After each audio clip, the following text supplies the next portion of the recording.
All right, we're going to call to order the City of Sherwood Planning Commission meeting for Tuesday, July 26th. Roll call. Chair Simpson? Here. Commissioner Lampros? Here. Commissioner Montalvo? Here. Commissioner Winborn? Here. And Commissioner Bales? Here. Absent is Vice Chair Kai and Commissioner Wydola. All right, thank you very much. We have this evening a consent agenda which consists the approval of the July 12th regular meeting minutes.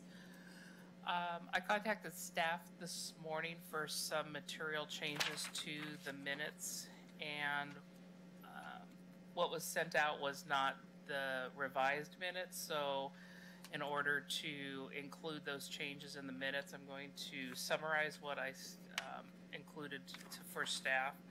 On page 3 of 14, the public, very first paragraph, the city attorney, I'm just going to recap. She had a special introduction. At that time, the hearing was closed and 4 written comments were allowed previously. And then during her script and her reading, she opened the hearing for us to testify under our ex parte contact disclosures, and then we made a motion and we closed the hearing in the first part of the hearing. And so that paragraph, I propose that it be edited to follow the script that was read by the city attorney at the hearing. And the last sentence, I did not ask for any challenges from the audience. That came from the city attorney, Carrie. So that paragraph is changed. And then in the bottom paragraph, there's in the middle paragraph that says ORS allows you to elect uses in effect at the time of the subdivision, and the original says or not, but I'm recommending that says or those allowed currently, so that it's clear that it is, it's not or not, it's that a time of subdivision or time currently. There's a couple of Scrivener errors that, again, I've given to staff. And then the last item before the motion from the chair, I did not close the public hearing at that time. I asked for a motion. And then all the other 3 hearings that we had that evening all have the same last sentence in the paragraph that said that I asked for any challenges from the audience. And at that time, Erica was reading the script, and Erica asked for challenges from the audience. On the top of page 5, the last 2 sentences made a statement that I provided updated and revised information, and I did not provide any information subsequent to the hearing. What I provided was edited conditions and findings. So I didn't provide new information, I provided findings and conditions. And at the top of page 6, just clarification that the concern regarding the lighting was in areas adjacent to the wetlands. It just said other areas, but I was most concerned about light pollution adjacent to the wetlands. And I think all the other items are not material, they're just Scrivener errors. And again, all 3 hearings, Erica asked for challenges from the audience. And on page 12 of 14, there was a modification. It's the 4th paragraph from the bottom on page 12. Erica, Ms. Palmer said staff is proposing a modification to B1, and the modification was prior to issuance of building permits, there would be engineering plans submitted, not prior to issue of building permits, apply for building permits. It's something about submitting engineering designs in compliance with what the Public Works Department had made in their recommendations. So those were my edits. And anybody else have any other edits or a motion to accept the minutes as edited? On page 10, 3rd paragraph is just incomplete. This might be one of the errors you're referring to. Commissioner Montalvo, will you sign egress only? I think it means said or asked or something like that. It's missing a word in there. That might be one of the errors. That's the only thing I have to add. Okay.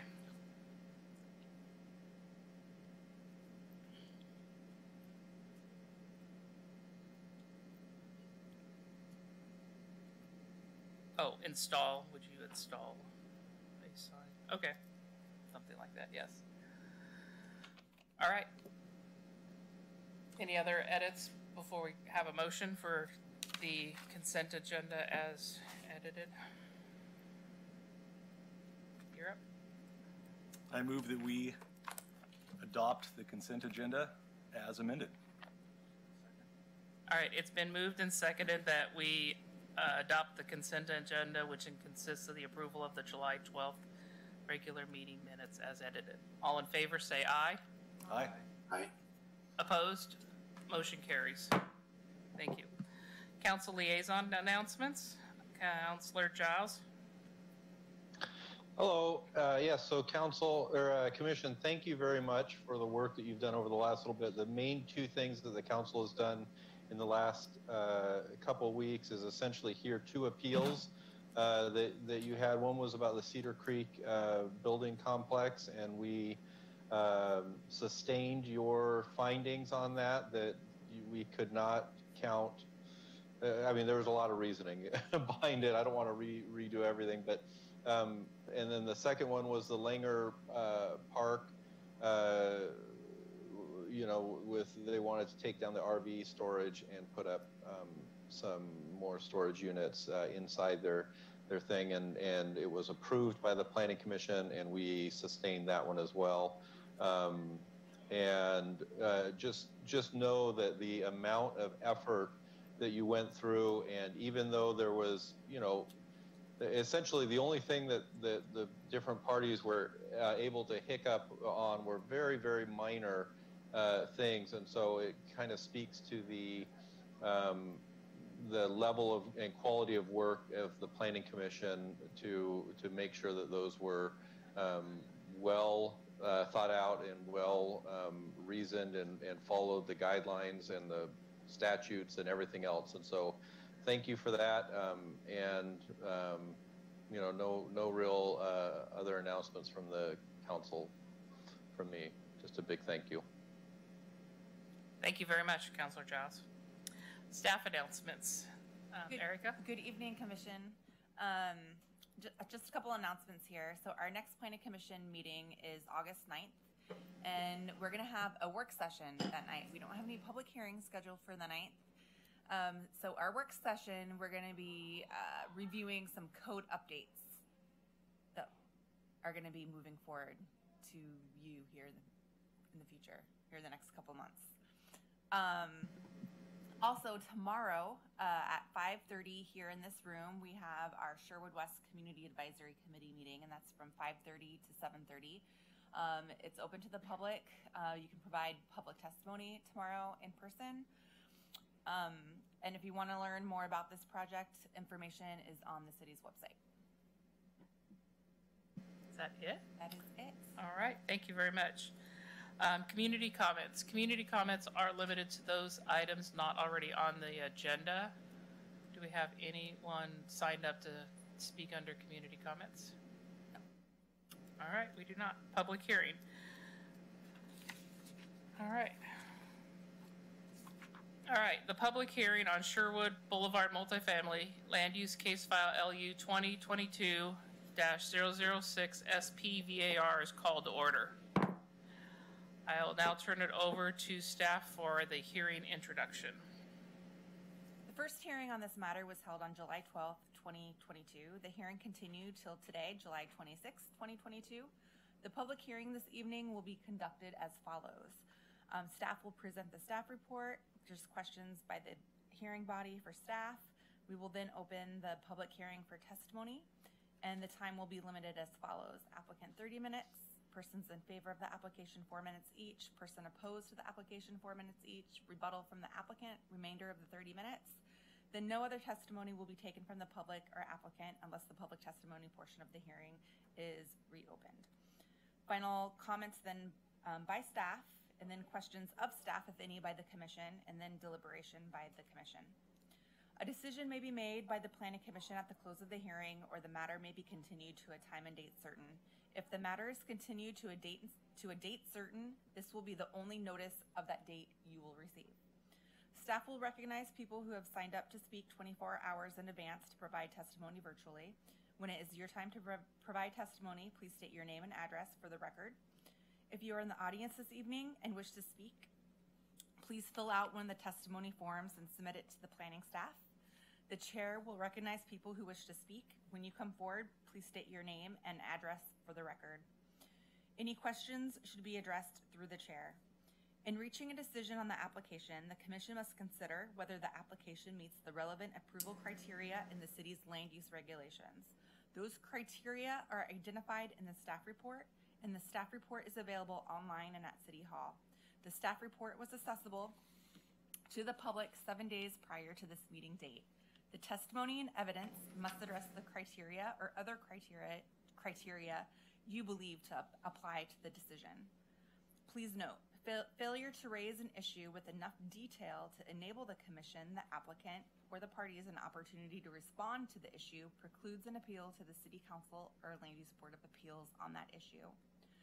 Also, failure by the applicant to raise constitutional or other issues regarding proposed conditions of approval, again with enough detail to allow the commission to respond to the issue, precludes an action for damages in circuit court. At this time, I would like to ask the commission members to disclose any ex parte contacts, bias, or conflicts of interest, and please indicate the nature and extent of the ex parte contact, bias, or conflict of interest, and indicate whether you intend to participate in or abstain from the hearing.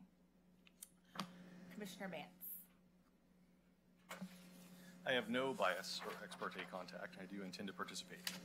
Commissioner Lampros. I have no bias or ex parte contact and plan to participate. Commissioner Montalvo. Yes, I have no ex parte contacts, bias, or conflicts of interest and intend to participate in the hearing. Commissioner Winborn. I have no ex parte, no conflicts, and I do intend to participate. Chair Simpson. I have had an ex parte contact.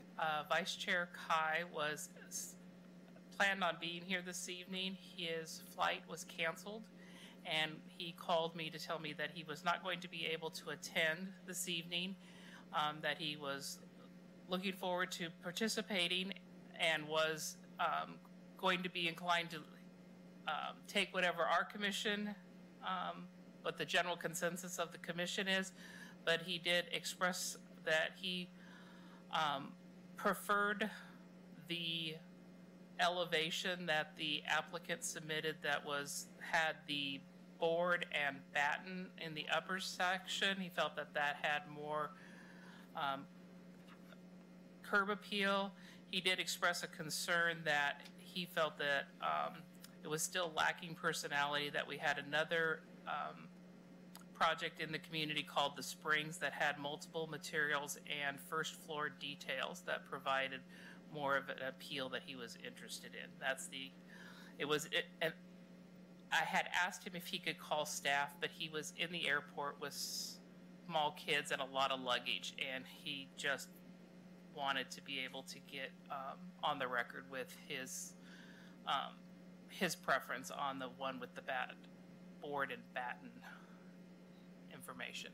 That does not change my ability to participate in an unbiased manner. I have been able to read the materials and will listen to the testimony tonight to form my own decision. And I do intend to participate. Now, does any member of the audience wish to challenge any planning commission members' ability to participate in this meeting, in this hearing this evening?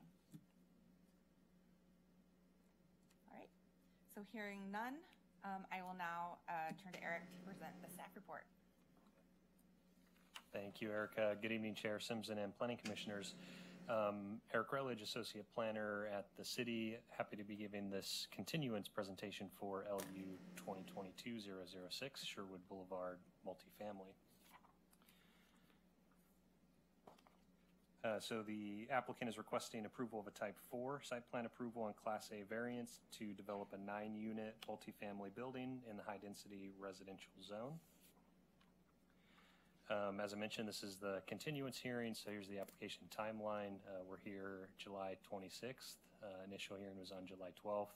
We do have room for one additional hearing. If we need to get to this date in order to make a decision, we should chat about the record and whether or not we leave it open, close it, that type of thing to make sure we can issue a decision. We need to issue a decision on August 9th. So, well, if we need to get there, we'll chat about the best way to get there with the record. And then the 120-day deadline is September 30th, 2022.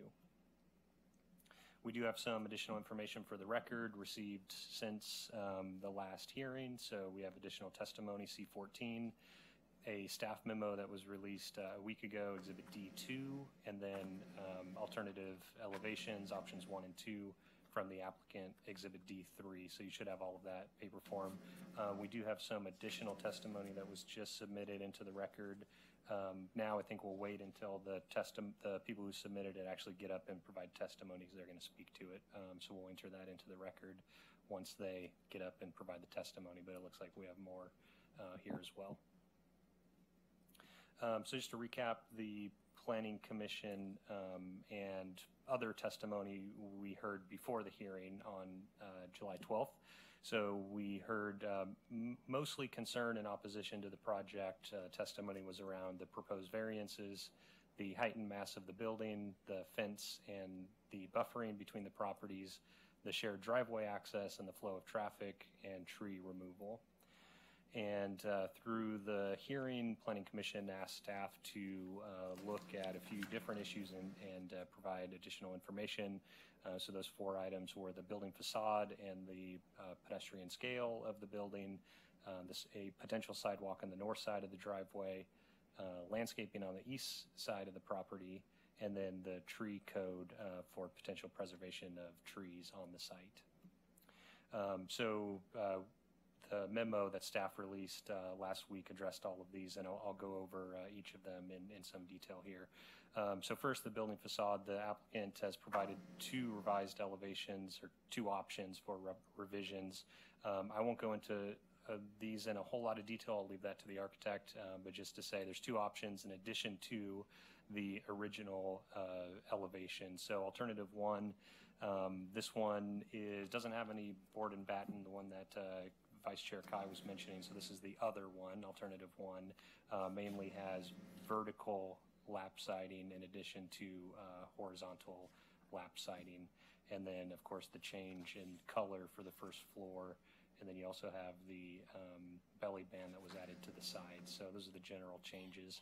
And then in alternative 2, this is the board and batten. So these upper 2 floors are, instead of vertical lap siding, they're board and batten siding, but the same changes or treatments made to the first floor regarding color, belly band, and then on the side as well. So those are the 2, plus a third, which is the original, and I'll have the architect speak to this in more detail. And then the second issue was a potential sidewalk on the north side of the driveway. As I mentioned last time, we had kind of already taken a look at this, but thought it was worth a second look. So first, just wanted to clarify what the existing conditions actually are. So the site outlined in red, the Stewart Terrace apartment complex here to the side, and then of course Sherwood Boulevard. So those Can't see your cursor. Oh, let me fix that. Thank you. How about that? Better, thank you. Cool. So, Brad, are we able to turn the lights down towards the front, or maybe we can do that? Slider.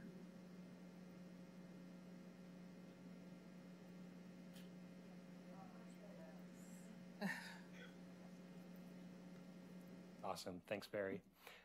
So again, property line here in red, Sherwood Boulevard here, Stewart Terrace Apartments to the east. So the existing conditions and the main concern around this potential sidewalk and the addition of it was really residents of Stewart Terrace getting out to the public right-of-way.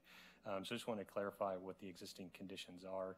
There's a sidewalk on the south side here. So this is an on-site sidewalk that connects the site to Sherwood Boulevard. So 5-foot wide sidewalk connects sort of the southern area here via a sidewalk system, and then you can see a painted crosswalk here that crosses the drive aisle, and then a sidewalk that picks back up to serve the rest of the development. So those are the existing conditions. There is a sidewalk on the south side that provides safe and convenient access for the residents to get to Sherwood Boulevard. Of course, if they're heading to the north, they would have to cross this drive aisle, but that's just something that happens as you walk as a pedestrian. You have to cross drive aisles, and so they would have to cross this to get up to the north.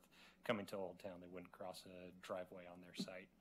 So that's the existing conditions. The issues with adding a sidewalk in this location, the first one just being the physical impediments, the trash enclosure. As you can see, the trash enclosure's here, so they have to, either a sidewalk would have to come in front of the trash enclosure and then cross the drive aisle or the driveway that will come into the site, so cross that as well. And then really where it would or it could be installed based on the physical conditions would be down in this area here. But with the drive aisle coming in here and also the trash enclosure, just challenging in terms of the existing conditions there to get a sidewalk in. And then the other, say, more serious challenge is just the ownership issue.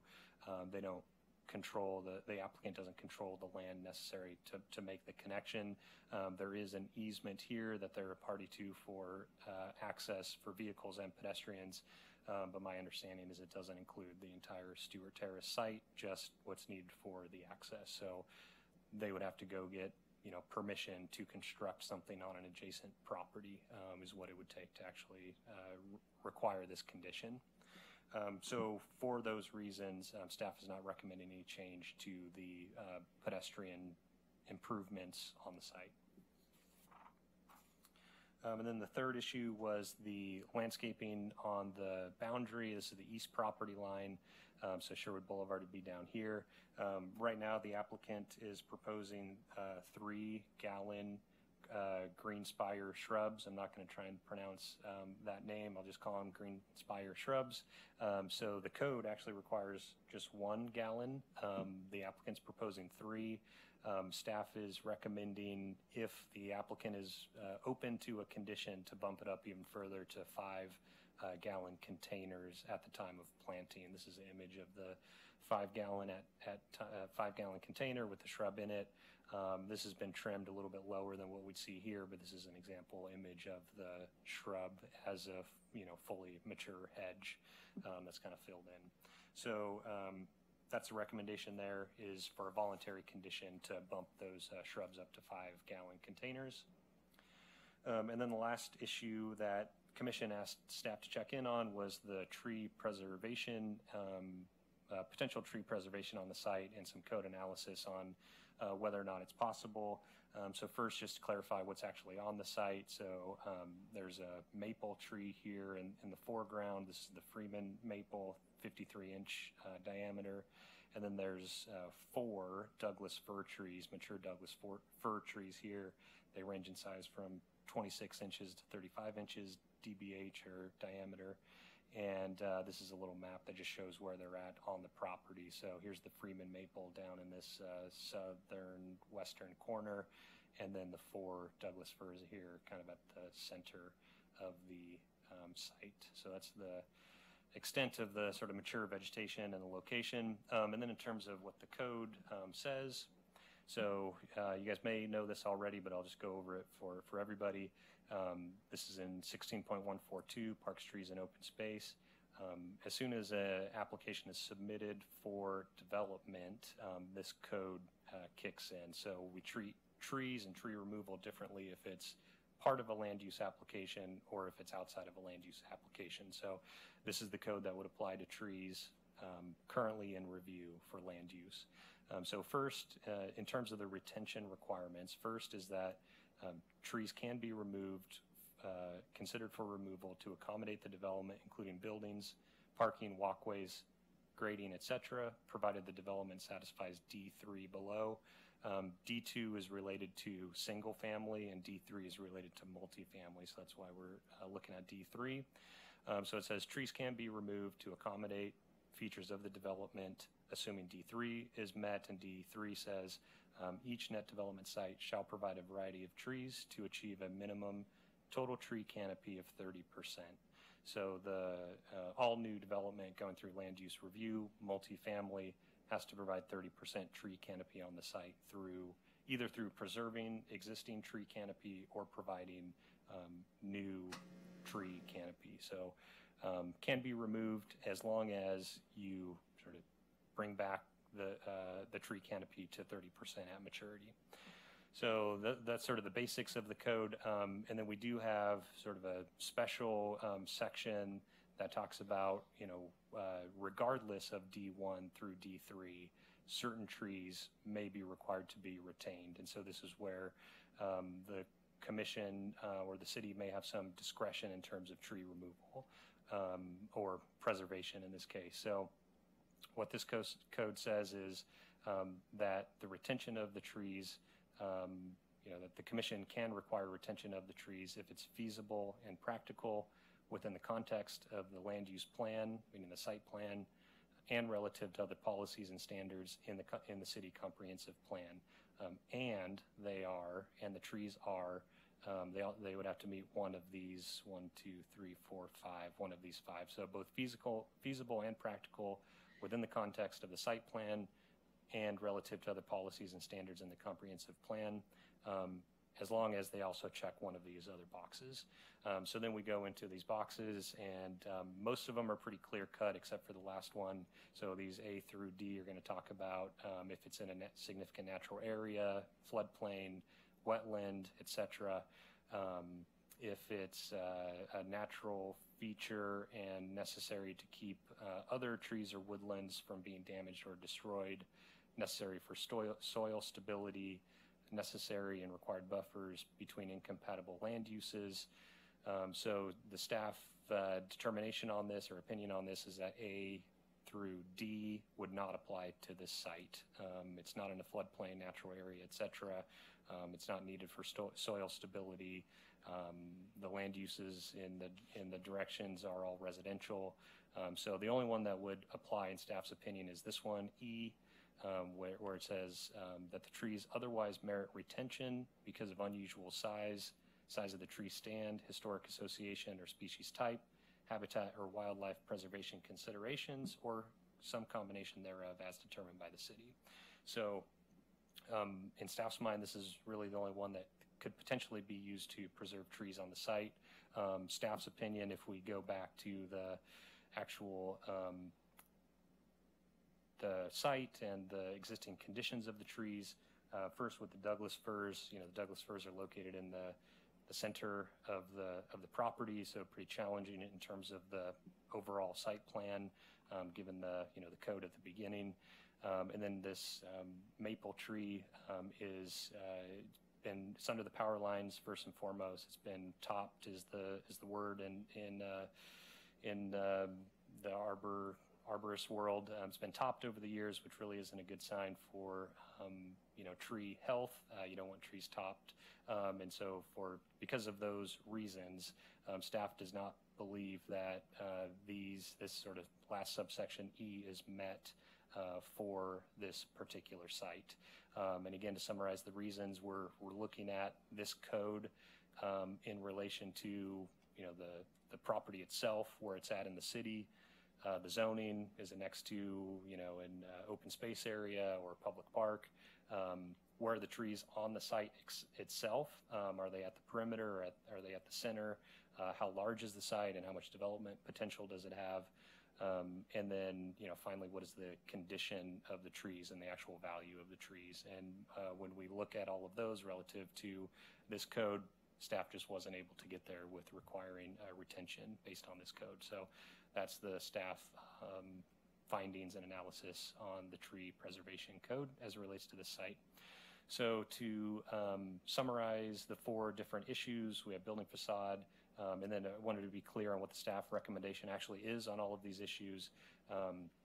So for the 2 items that we are actually recommending something, we want to be clear that we think it needs to be a voluntary condition, both related to building facade and to the landscaping, getting up to 5-gallon containers.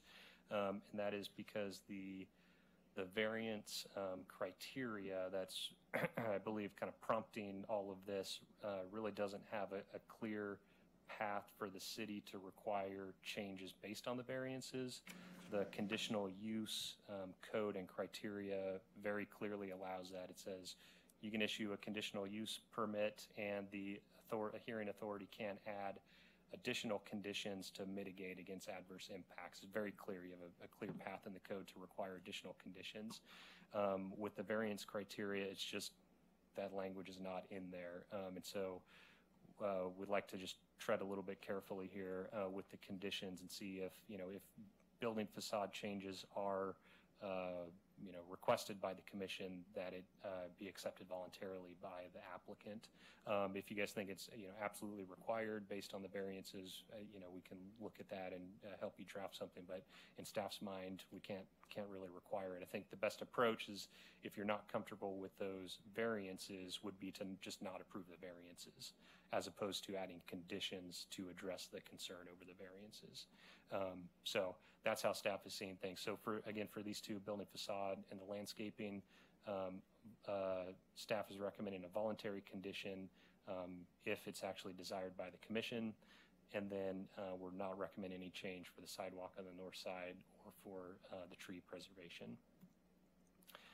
And with that, the staff recommendation is for approval of LU 2022-006, subject to the findings and conditions in the staff report dated July 5th, with the following modifications. If you would like to pursue them voluntarily, we'd start with B3 and then work down to B4 as well, related to building facade. Of course, this decision is yours, rests with the Planning Commission, and just want to be clear, staff will help you get to any decision that you guys feel is best. And so your alternatives are to approve the application based on the findings in the staff report with any additional voluntary conditions, approve the application with revised findings or conditions, or deny the application. And then we also have the option to continue as well if additional info is needed. And that concludes the staff report. Happy to take any questions. Before you, just for the record and so the audience can hear, on page 2 of the staff memo that was sent out on item 1, you really clearly identified why the traffic flow for safety would be entering. Would you expand on that for the people in the audience this evening, and if anybody's watching?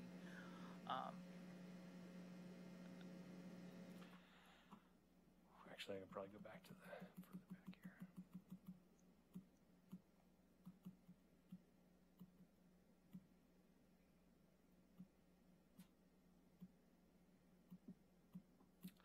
Sorry, there we go. That's a better one. Yeah, thank you, Chair Simpson. So currently, the proposal is for traffic to use the shared driveway for ingress for the site. So the new residents or guests would travel either direction on Sherwood Boulevard and then turn in at this location, travel along the right side here, and then make a left turn into the site, and then one way out here. This would be a full turn movement. There is a condition of approval to verify site distance. So, before we give final approval, we'd like to verify that the site distance can be met for this movement. But the egress would be here. A few different reasons for that. The first is that when they come in this way, it allows them to get into this tuck under parking if the building is oriented this way and the traffic flow goes in this direction. So the building sort of oriented, more square with Sherwood Boulevard as it curves here. These ones are going to be more square with the actual right-of-way line. It also allows tuck under parking at the rear, where if it was reversed and coming in here, the whole building would need to be shifted, and so the tuck under parking could be accessed going in the other direction. But that would shift the building and really face it, away from where we anticipate most of the traffic is actually going to come from. So part of it is urban design aesthetic of, how the building should be oriented relative to the angle of the property line. Second is the ability to do tuck under parking. The third one that came up that wasn't actually raised in the last hearing was there's a trash enclosure. We talked about that with the sidewalk. There's a trash enclosure here And so obviously when they're making this turn movement here, there's not going to be any blockage of view for making this left turn in. If it were reversed, then people making this right turn out, if people are actually using this, we would encourage them to use the sidewalk on the south side. But if this is actually used, then this trash enclosure here would block the view of people turning out, and that's a requirement. It's not a requirement, interestingly, for a private driveway with a private driveway, but we normally would call this and require what we call a clear vision area at each corner of an intersection. And so here is going to be required one. There's one required here, and that's so that if someone is walking on the street, you can see them as you're pulling up to the to the intersection. In this case, the city couldn't require it because it's all private, but we would normally want a clear vision area here so the person making this right turn can see in this direction making the turn, but the trash enclosure pretty clearly blocks that. So those are the reasons: urban design and the building orientation, the tuck under parking and making the site work with the number of parking stalls that are required, and then also this issue with the clear vision area if it were actually reversed. Thank you. In this picture and the plans that we're looking at, because we don't have a picture of the neighboring property and the trash enclosure, when you showed the other picture with the that overlay on top of it, it helped clarify how cars leaving that area are gonna be a potential safety conflict both for cars and pedestrians, and that your staff memo really helped me understand that more clearly, so thank you. Anybody have any other questions of staff before we ask for the applicant's testimony? All right, and then I have blue cards headed my direction.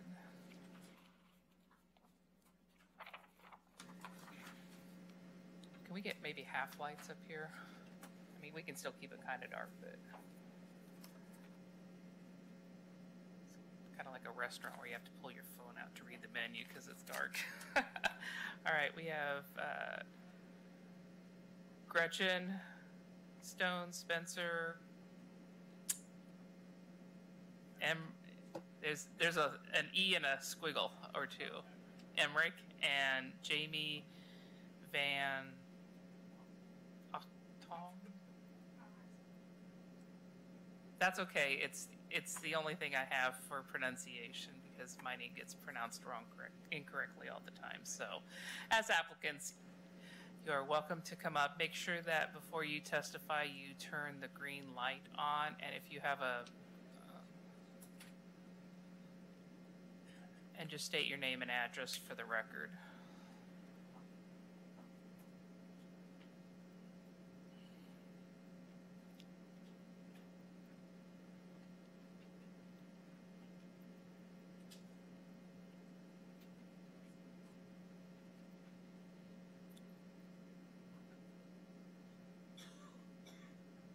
You have to turn the microphone on.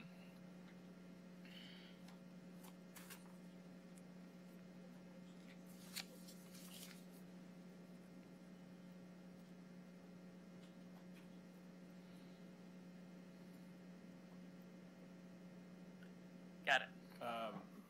I'm Spencer Emmerich, project manager with CB2 Architects. Our address is 500 Liberty Street, Suite 100, Salem, Oregon, 97301. Gretchen Stone with me from our office. Jamie Van Ochtemal with LEI Engineering and Surveying of Oregon, address 2564 19th Street, Southeast Salem, Oregon. Thank you very much.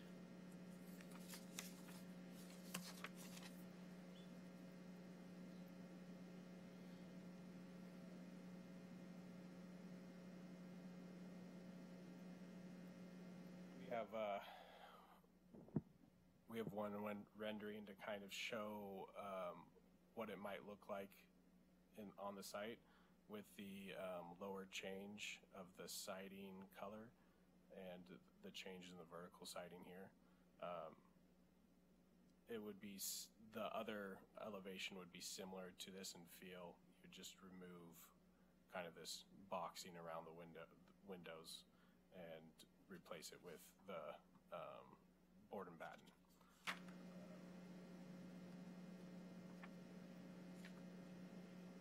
Other things that we were asked to review, one was a later request was the window covering on the southwest and northeast sides. Let's see here.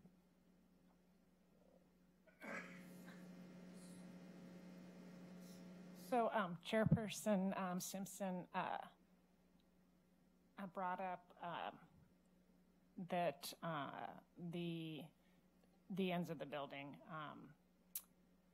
where we were continuing that enhancement of the first floor, that they did not meet the glazing requirements for single-family residential, which is 15%. And while this isn't a single-family development, we understand that adding some enhancement there, or adding windows if possible,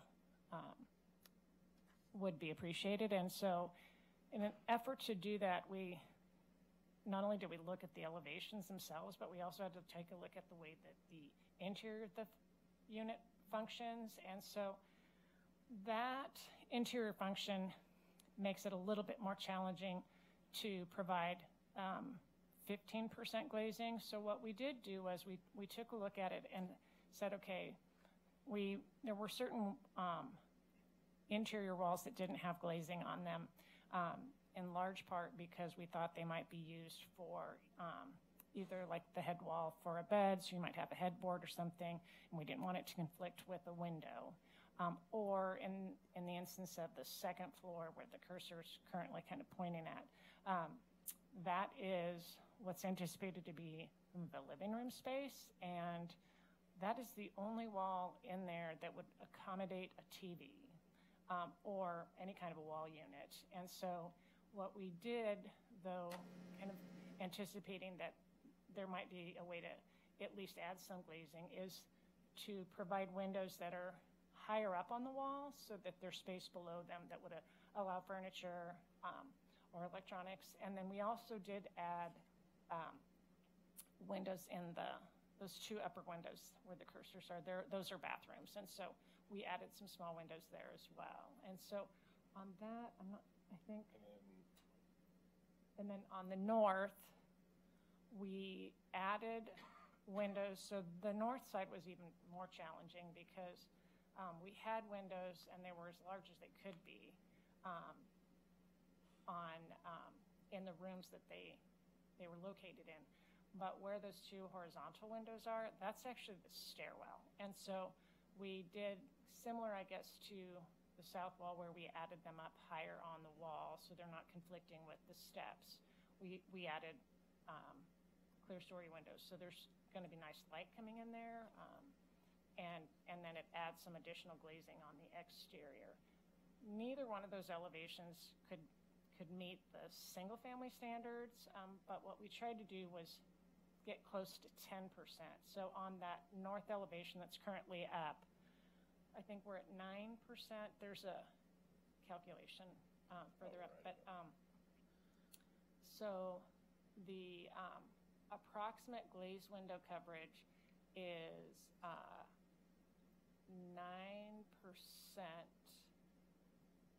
Oh, actually, sorry. It's 9% on the south side, and on the north side, it's 10%, but that includes a window opening. It's just not glazed, and that's always been there. It's where the tuck under parking is. So where that yellow box is, that's actually it's an unglazed window essentially. So we've added windows on that elevation, and we've added them on the south elevation, and we added them where they would provide light into the units, add some additional interest on those wall planes, but they wouldn't. They would still allow for functionality within the units themselves. Can I ask a question while you have that up? On the renderings that we have here, the first floor does have different colors. Do you plan on the coloration on the first floor to wrap around? It just probably didn't make it on this rendering. Yeah, with limited time. I understand. I just want to make sure that what we're looking at is just where the glaze, where the window. Yeah, and I'm not sure if I understand the difference between glazed and not glazed windows. And the reason this came up is that there's, and I'll just speak to it since you're testifying, and it's a concern that I've had is that we just passed residential design standards, and I do understand that this is in the multifamily, so residential design standards aren't necessarily required, but there's a lot of variances, and it's really it's a no decision on variances, and to be able to get to a place where it feels like the product isn't going to be a detriment to the community. It should fit in with what we're trying to strive for in our residential areas, which is architectural appeal from all sides visible from the public streets. So I appreciate the effort. So that's where I was going. And then you could just tell me the difference between a yellow non-glazed building window and a not glazed The yellow is these weren't allowed to be garages with the anticipation if you have a garage it gets used as a storage space. Right. So these were required to be open on two sides, and so these are applying that to the they're carport-like areas. Yes. Oh, and so, I get. They're openings without glass. Yeah. And Thank so you. I get it. It's an architectural term I hadn't heard before. So no, I appreciate that. Thank you for that. And I just, kind of going back to, you might want to pull up the rendering maybe. And it is hard to tell on the architectural elevations where we made those enhancements to the facade. And this one is representative of, I guess it would be option 1 in the new elevations. But we did look at whether or not we could do some additional detailing, and Commissioner Kai did provide a couple of photos of the springs, and it is nearby, and it is a 3-story building, but it's actually a very large senior housing complex, and so they use masonry stone in particular to kind of enhance an entryway and some building ends. But just based on the size of that building and where those materials were utilized, it made a lot of sense. In the instance of this project, we don't have those wall expanses, and if we were to add stone or masonry to that first floor, it would actually pinch down the entryways, and we would lose glazing. So the sidelights would disappear, and we wouldn't be able to get as much natural light in those spaces, and it would even pinch down the widths of them. And so we felt like that was just something that wasn't going to work in this application. And I think the other thing too is just because this project, and this was even related to how we treated the ends of the building, we actually had to continue that enhancement all the way around. So all 4 sides of the building have changed because there wasn't a way to transition from the front and the sides without transitioning on the back too. And so again, every project's different, and I think we tried to enhance that first floor, use materials that are represented in the neighborhood and on other residential developments, including the springs, and we think it helps kind of anchor that first floor being darker. It kind of anchors the first floor, and again, it does wrap. This isn't necessarily representative of that, but the architectural elevations that came in, I believe, do show the difference in materials that were proposed for I don't know that it shows the backside, but those materials actually do continue around to the backside of the building as well. The exhibit D3, I believe it does show both front and back of the buildings. So.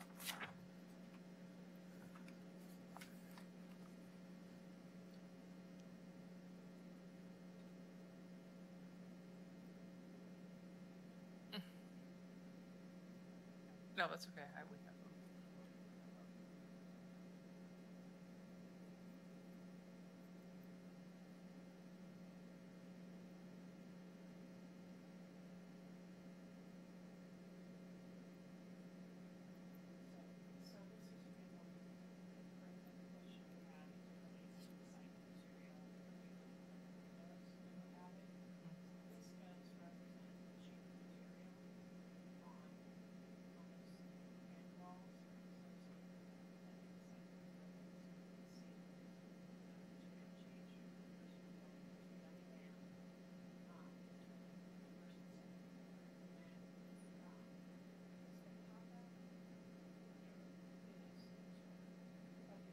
Depending upon whether or not it is the vertical lap siding or the board and bat, kind of dictated what happened on. There's a little projection on the south side of the building, and so how that was treated was determined by whatever that siding material was.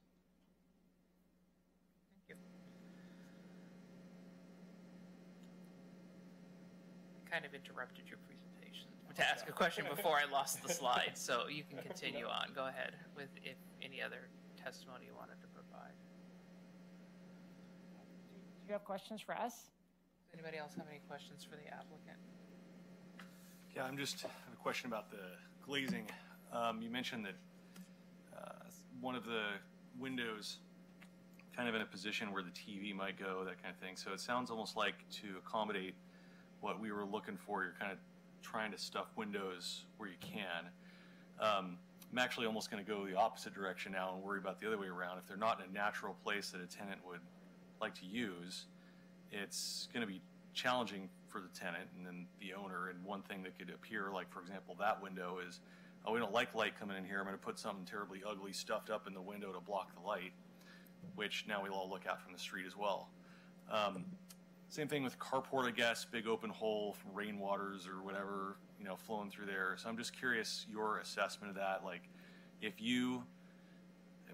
to what extent were you trying to get as much window packed in here for our benefit versus what do you think would really work that kind of strikes that balance? And is this it? I think is where I'm going here.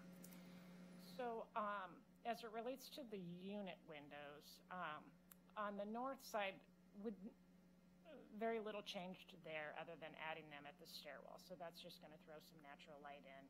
And that's a north elevation, so having some additional natural light is probably a good thing. On the south elevation, what we tried to do was put windows in that were really horizontal and up higher on the wall, so that it would still allow for placement of furniture, TVs, that kind of thing, in a way that generally should work. And they could put window coverings, and it may be that the developer provides window coverings, so maybe they have a shade or a blind, and so maybe that's down all the time because they don't want the natural light coming in, but they should still be able to utilize the wall. So it's kind of more, I guess the question is to whether or not you want additional glazing or not. We were just trying to kind of answer that. So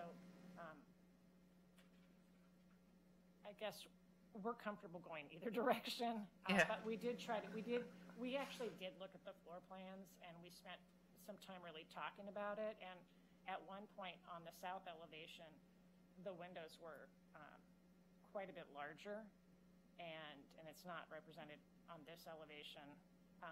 But we just said we're never going to get to 15%, and even though we'd like to get to 10%, it just didn't work. Just from the functionality standpoint, it didn't work. And so again, I think what we did add would certainly work, and it would certainly allow the user of that unit to place furniture. And unless they had a giant hutch or something that was more than 7 feet tall, it should still work for them as well. Okay. And the non-glazed window in the carport is concerned there about water and all that?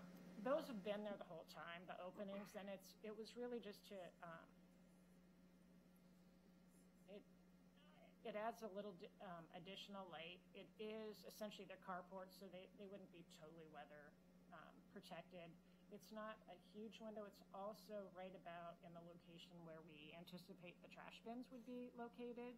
And so those spaces are intended for parking cars and placing trash bins. And so they certainly could go away if you felt that would be a better thing. I think we just added them because we thought it made it a little bit more interesting and really conveyed, I guess even from a security standpoint, having that lets maybe somebody that had nefarious plans know, oh, nobody's storing anything special in this space. So I can see right into it. From a management perspective, it made parking enforcement. Yes, that too. Yeah. You don't have any pictures of the other alternative, any renderings, rather? Of the original? No, the new one with the, yeah. Was it, not D3? D3's both of them, isn't it? Yeah. There were two versions. One you had Here's the second one. Yeah. But that's the south wall. Oh, I mean the JPEG, like, color rendering one. Oh, only that rendering there. Sorry. That's fine. Thanks. That's it for me. I'm just penciling them in on my little thing that I'm looking at. Anybody else have any questions? I had two. The first one's just for my own curiosity. What's the depth of the balconies?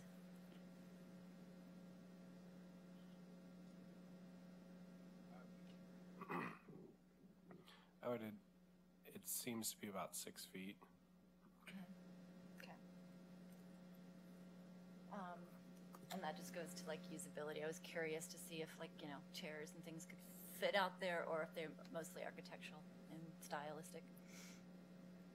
Typically, we try to make them a minimum of 6 feet, and just for that reason, you want to be able to use it if you're going to have one. Otherwise, they turn into storage sometimes if there isn't enough space to actually enjoy them. Yeah. And the second thing is I'm just curious, and I don't know how representative your plan is of what's happening in the right-of-way, but it looks like you're constructing a separated sidewalk for the majority of your frontage, and you're transitioning back to tie into the curb tight as it transitions. There's a drop driveway there now, right? So I'm curious if there's the potential to extend the separated sidewalk across the driveway, because that's a safer situation for pedestrians as they walk, or is that not feasible? So originally, in the original submission, we actually proposed to maintain a curbside sidewalk, and engineering asked if we would relocate it to the anticipated location when street improvements were made, but because it's a curb line sidewalk on either side of the development site, we have that transition. So as you enter the site, it's curb line, and then it drops down to the intended sidewalk location. So, and this will, and I did check with the landscape architect, so the street trees that are proposed they should be able to remain in place if Sherwood is ever widened. But so those areas where we transition from curb line to kind of the future location, those areas at that point would transition over. If we were to change the sidewalk on either side, we would be replacing sidewalk on either the city of Sherwood's property, where it's adjacent to the stormwater facilities, or on the neighboring apartment project. Right. So that's the challenge. So what we were trying to do is answer engineering's request to locate it at its intended location, but still provide that transition.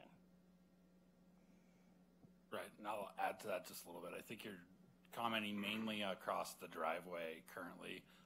So actually with the right-of-way dedication and where the easement lies now currently, if we were to carry that sidewalk across and build it to connect to the existing sidewalk, Right. we'd be building sidewalk on the neighbor's property.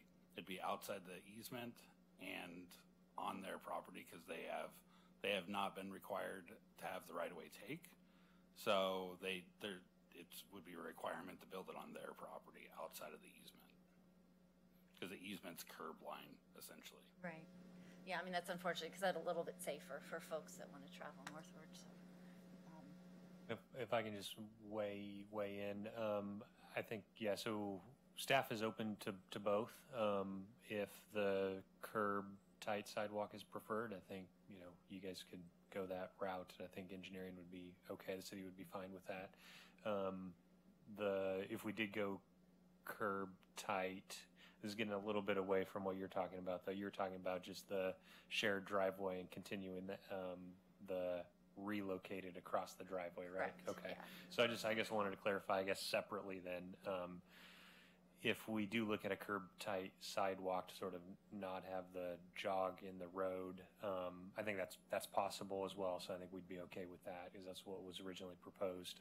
They would be throwaway likely, so we'd put street trees probably behind that, and then the sidewalk and the street trees would probably have to come out when we do the full public improvements. But I think we're open to options on what the frontage actually looks like. But I think this would be on staff's mind, besides of course potentially fixing the issue that you're raising. I think we agree with everything the applicant has said. May be possible, interestingly, on the other side, because on the other side with the new driveway, that's going to be where the stormwater facility is. So the adjacent property on the other side is actually owned by the city. So fixing that one or correcting that one probably a little bit easier than this other one of the shared driveway with Stewart Terrace. But I guess my point is we're open. If you guys don't like the sort of right-of-way improvements, I think we could probably condition them to do something else if that's preferred. well, I mean, I think I'm supportive of what's proposed as far as the separated with the furnishing zone abutting the curb. I was just wondering if we could carry that further and across the driveway with the sidewalk, and it sounds like that's not feasible unless the abutting property owner agreed and allowed you to do that. And I think we can look into that in design review as well, Okay. with the city engineer, to where if that connection was to the existing sidewalk that was there and that was allowed, depending on how that pedestrian connectivity and ADA requirements are, we would be open to it in a design review portion. But currently looking at it, it would be essentially constructing offsite. Yeah, I'd say we agree with that. I mean, if we can address it through design review, that's great. But I think we'd share the concern about a condition requiring it. But if we can after the fact, it seems like the relationship with that property owner is pretty good. So, if we can work that out, I think staff would love that as well. Thanks. All right. I know Commissioner Wenborn is on the line. I don't see him. I just want to make sure I get a thumbs up if he has any questions for the applicant before we move on. I don't have any questions at this time. All right. Thank you very much. Anybody else have any questions for applicant before we call for testimony? All right. Thank you very much for taking your time to explain all that to us. All right. Before I call for people in the audience, I would like to ask staff if anybody has signed up to testify online. If we have any phone calls or Zoom people. We haven't received anything ahead of time. Because it might be worth confirming. Anyone in the audience know if anyone? Nope. Okay. None that we know of. Okay, so now we have people who have signed up. I'm looking for, I do not have any proponents. Is there anybody that is a proponent that would like to testify in favor of this application? All right, the first opponent card that I have is Pam Shelton. Am I calling them in order? Did I pick the right one?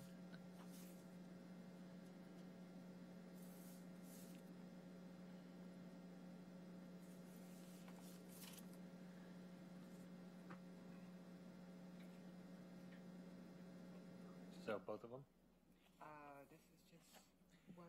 So this is where we have the exhibits coming in. Yep.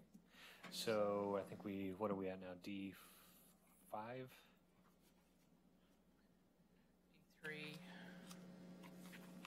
D3 was the 4. applicants. So we'll start with I'm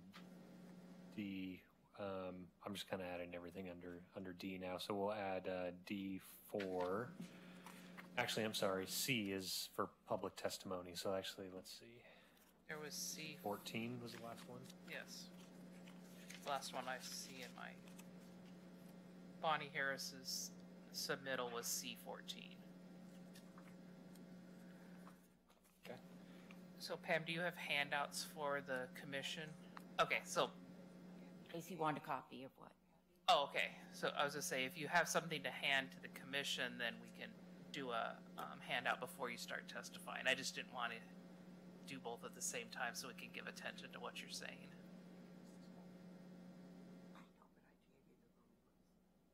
Okay. Have you dispersed those? I wanted to give you 11 for everybody that emailed you.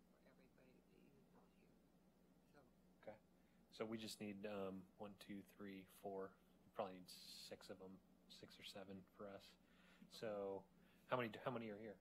Let's pass. They're not different, right? They're the same. No. Okay. Let's pass those around. So C15 would be the one with color that's coming to you, and then let's pass that one out first. So C15 is one with color. Make sure to keep one for the applicant. Yeah. Can we give one to the applicant as well? I can go get that. Yeah. Thank you.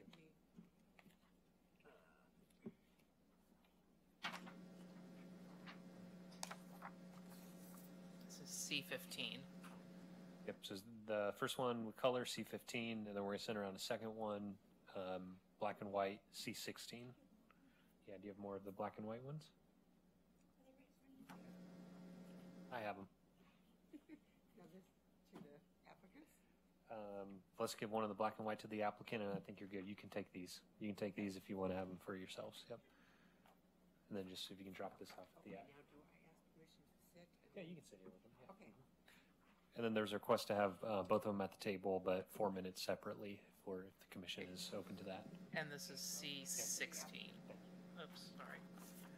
And then Commissioner Wenbrone is on the line. Is it possible, before we do rebuttal, we'll take a break and have this scanned and emailed to him?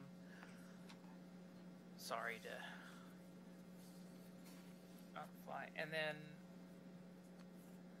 Pam and who's your partner? All right. Okay. So we got both, and you each have 4 minutes. So she's put 8 minutes, and you guys can share your time accordingly. 8 minutes, however you seem appropriate. As long as you start with your name and address, and then so that everyone can hear you, Sandra, will you turn on the green light? Just to press that. There you go. That way everybody can hear you. Pull it. You might pull it closer. Pull it down as well. The top can come down. There you go. There we go. All right. Excellent. All right. We're good. Okay, Pam Shelton. I'm at Stewart Terrace. Oh, sorry. Sandra Beckwith, Stewart Terrace.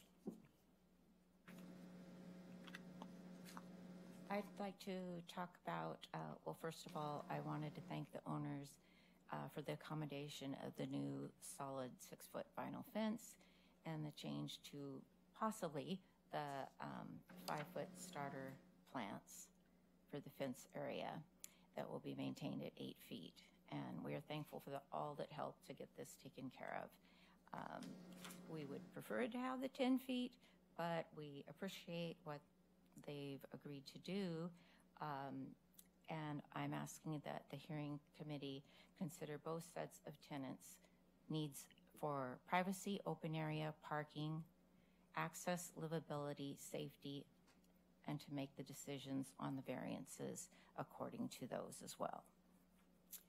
So we want to talk about the variance for variance number 2, where we're talking about the driveway, and Sandra provided the color layout there so that you could see a little better, because it has the arrows that show where the traffic will come in, and for the new development that will cross over, and the oncoming traffic from our apartment complex, so that you can see that more clearly, that there will be a crossover in the traffic. We understand that there is risk in all situations, and that this isn't really the best. Either option is not really the best. If we turned it the other way and they're coming out and they have the problem with the trash receptacles, that's a blind spot for them. And we would like to suggest that instead of, not that we don't want to share, it's just that we would think that it would be best for everyone if they could have their entrance and exit at 10th Street and Sherwood Boulevard, and widen that area. And I believe it's supposed to be 24 feet width for that, for emergency vehicles. I thought I remembered that from last time. And then they could widen that driveway. And I went out there this afternoon and I measured it, and there's no driveway there other than the entrance across the sidewalk. There's no continuing driveway on the property. And that seemed to measure out at 34 feet.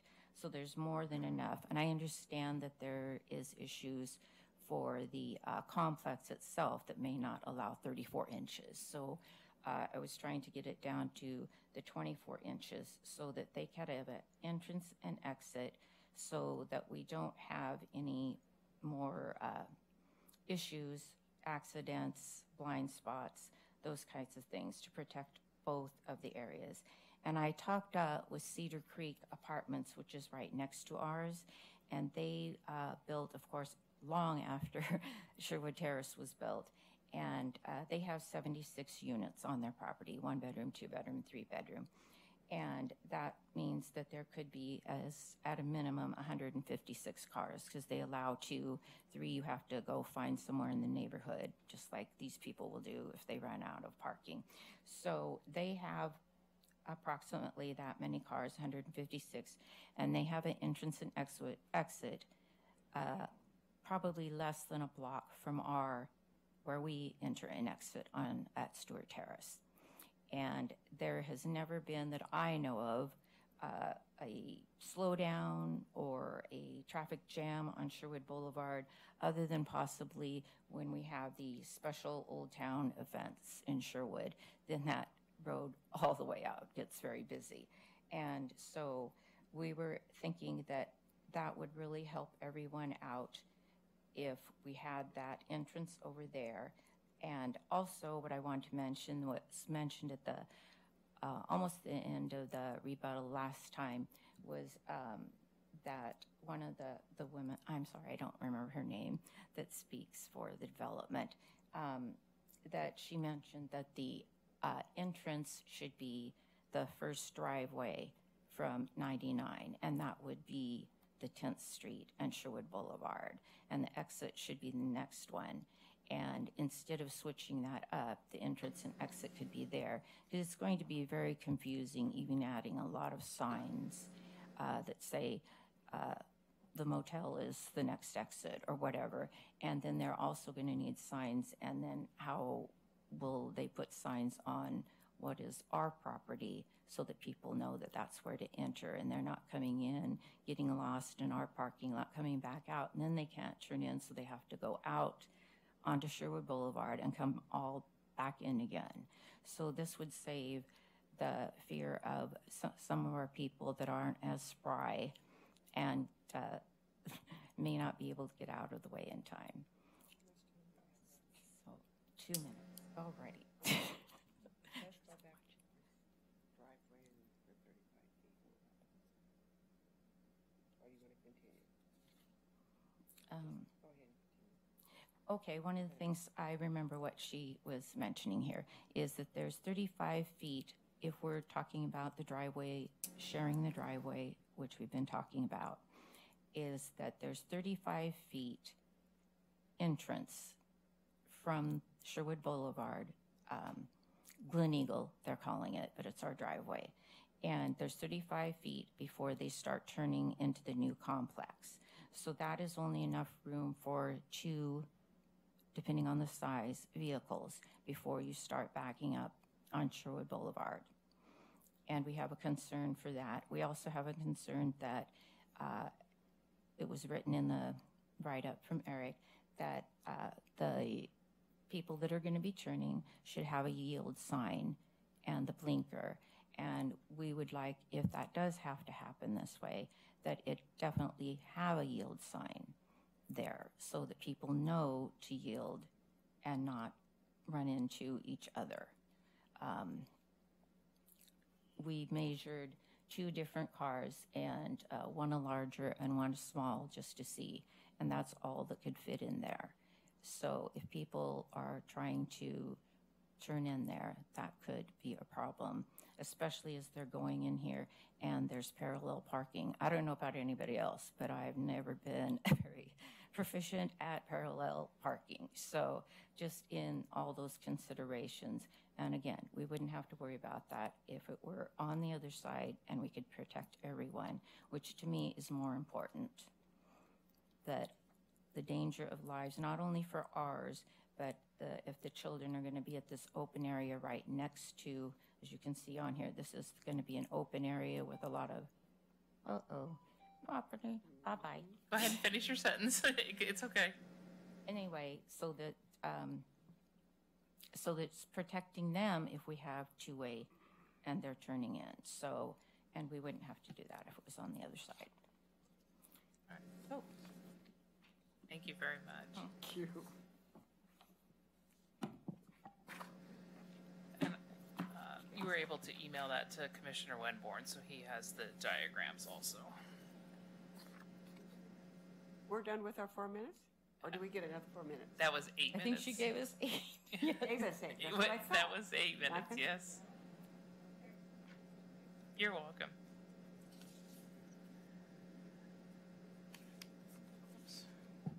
And actually, Pam, I just want to clarify for the record, you handed it looks like what you were planning to just read. Do you want this in the record as well? Yes. Yeah. Mm-hmm. Yeah, so we can, we can copy this and get one to each commissioner and then get it in the record as well. So we'll get this to you, exhibit, what are we on, 17 now? Yes. So C17. C17. Thank you. We'll get copies before and a copy to the applicant.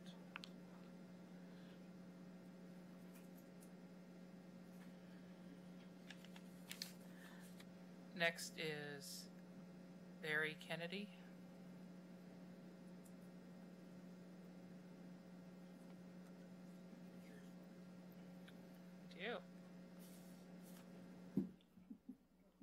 Good evening. My name is Barry Kennedy. I'm lived here 54 years. Turned 80 last month. 16518 Southwest Glen Eagle Drive. That's where I lived all those times. And I have 3 things I want to talk about. Zoning.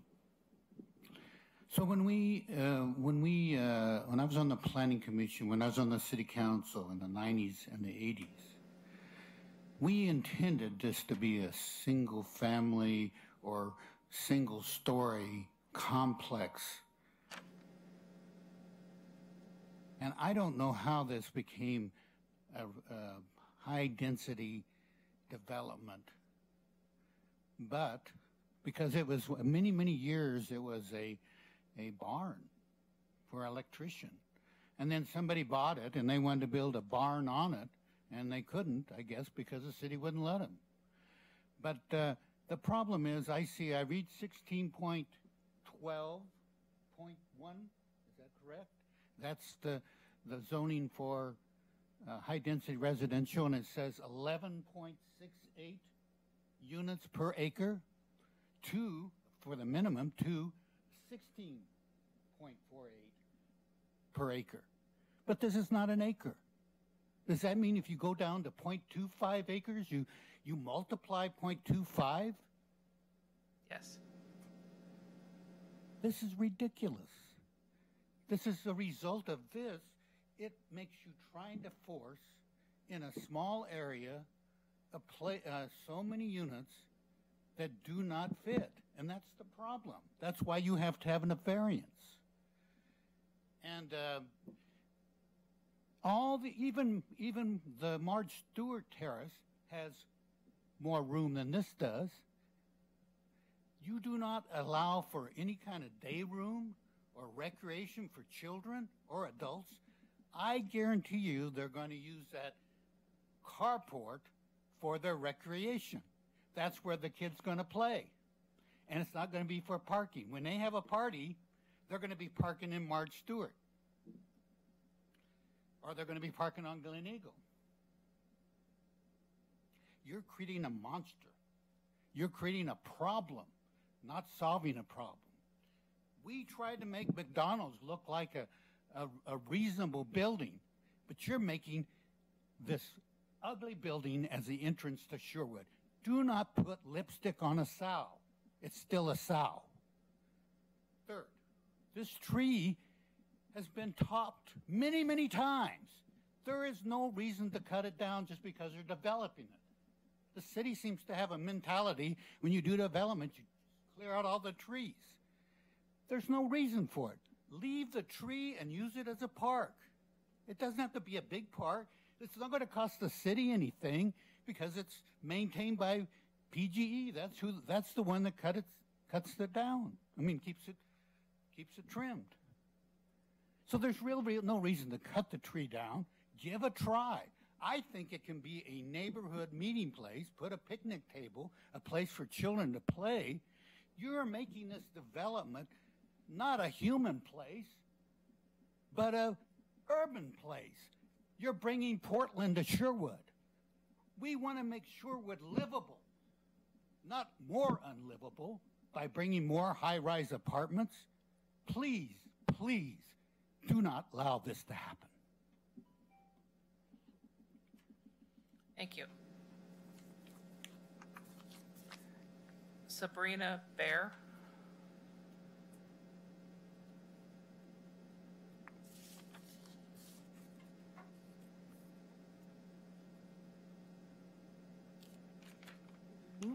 My name is Sabrina Bear, and I live at 16518 Southwest Delaney.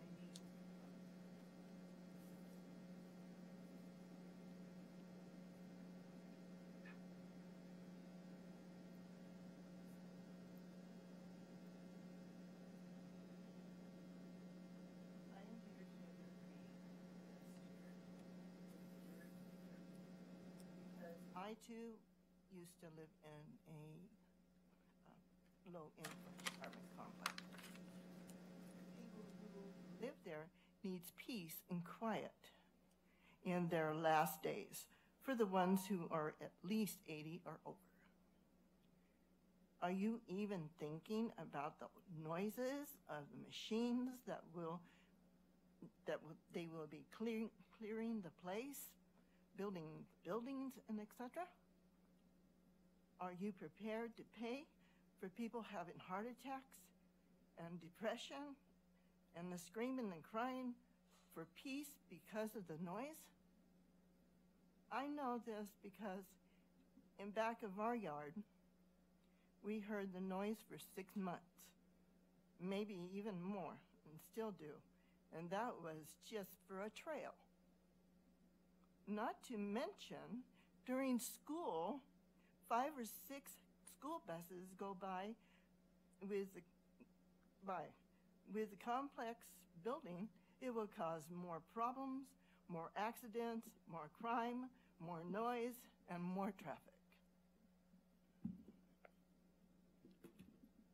Oh, I got more time. Okay, I'll give it to somebody else.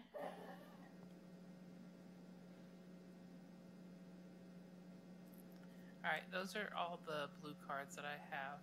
Does anybody else here wish to testify this evening? So we have someone who may want to speak against the application. Does anyone else wish to provide any neutral testimony? Now, we had written testimony that was submitted by Pam Shelton, and I'd like an opportunity for that would be Exhibit C17. Be passed out to the commission and the applicant. Was that emailed to Commissioner Winborn? Yes, it was. Okay, so if we can get the copies handed out to the other commissioners. Yeah, do we get copies of this, Erica? I just scanned it. Oh, but you, I can make copies right now. okay, but it went to Winborn, right? Commissioner Winborn? Commissioner Winborn Okay, has it. perfect. The other commissioners and the applicant do not have it yet. Sorry, I'm sorry, thank you. Yeah, there was That's just one, okay. sorry, my fault. So we're gonna go ahead and take a 5-minute recess while the staff makes copies, hands them out, gives us an opportunity to read the written testimony and the applicant an opportunity to prepare rebuttal for that. So we'll go ahead and take a 5-minute recess.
Everybody had an opportunity to read the submittals.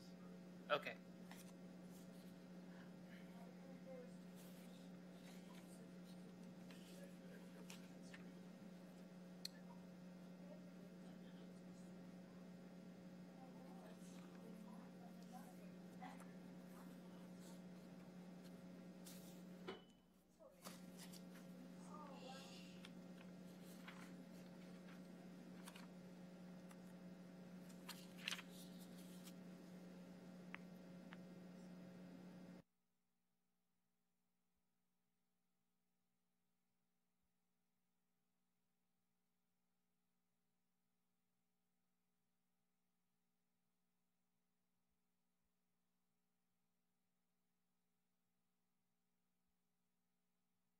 Around here. It's all good. He's allowed to take a minute break. Is he back there? Oh, here he is running down the stairs. He's young. He can run.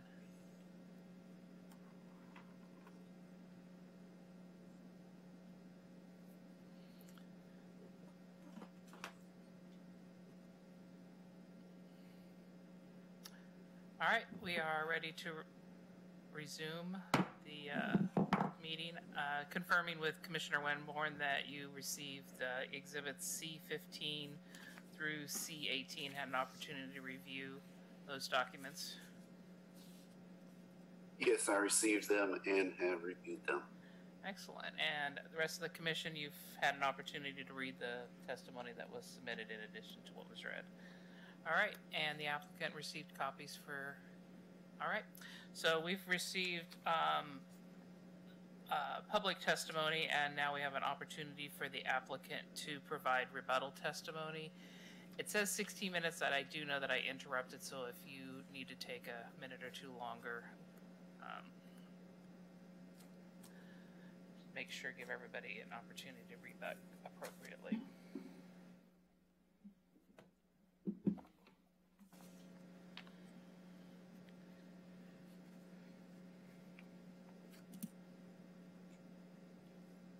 So I'll speak to a couple of the comments that were brought up, mainly into, I don't know the numbering. Is this 14? C15. 15. Yes. So this very good drawing. I mean, it's actually the way the traffic is designed to flow in that area.